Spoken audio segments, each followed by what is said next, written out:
कहते हैं जिनकी राशि यानी ज़ोडिएक साइन एक हो वो लोग काफी हद तक एक जैसे होते हैं। पर जिन दो लोगों की कहानी आज मैं आपको बताने जा रही हूँ उनकी उम्र में सिर्फ 4 दिनों का अंतर है, पर उनके कारनामे जमीन आसमान का फर्क रखते हैं। Hello and welcome to the tiny window. 1889 के दौरान इस दुनिया में एक दूसरे से हजारों किलोमीटर दूर दो बच्चे पैदा हुए।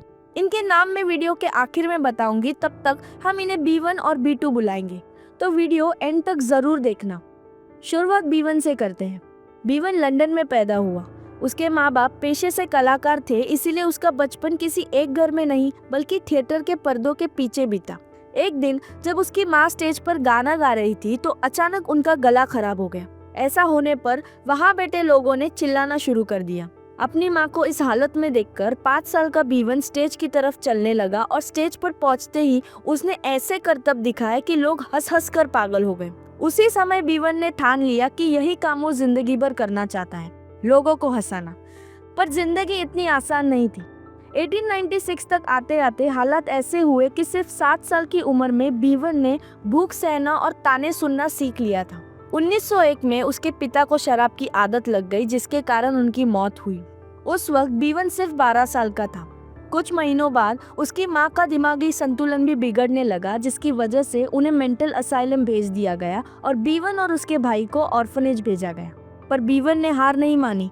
अपना पेट भरने के लिए वो छोटे कलाकारों की टोलियों में रहकर बड़ी लगन से अपनी कलाकारी दिखाता था। वही हजारों किलोमीटर दूर ऑस्ट्रिया के एक छोटे से शहर में B2 का जन्म हुआ और वही उसका बचपन बीता। उसके पिता एक सख्त कस्टम ऑफिसर थे जो शराब पीकर उसे मारते पीटते थे। इसी कारण B2 हमेशा डरा हुआ रहता था। इस दुनिया में B2 अगर किसी से सबसे ज्यादा प्यार करता था तो वो थी उसकी माँ। 1903 में जब उसके पिता की मौत हुई तो उस दुख से वो अपनी माँ का चेहरा देखकर संभल पाया था। जब B2 सिर्फ 17 साल का हुआ तो किस्मत ने उसे सबसे बड़ा धोखा दिया। उसकी माँ उसे हमेशा के लिए छोड़कर चली गई।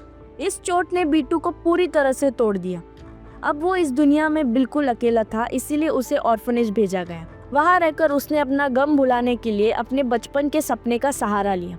वो एक आर्टिस्ट बनना चाहता था, पर किस्मत यहाँ भी उसके खिलाफ थी। जिस आर्ट एकेडमी में वो जाना चाहता था वहाँ उसे लगातार 2 बार रिजेक्ट कर दिया। यही वो मोड़ था जहाँ उसने पहली बार इस दुनिया को कोसा। जब वो ऑर्फनेज से निकला तो ना उसके पास घर था और ना ही कोई सहारा। गुस्से और गरीबी के बीच वो हॉस्टल में रहने लगा और छोटी मोटी पेंटिंग्स बेचकर वो अपना गुजारा करने लगा।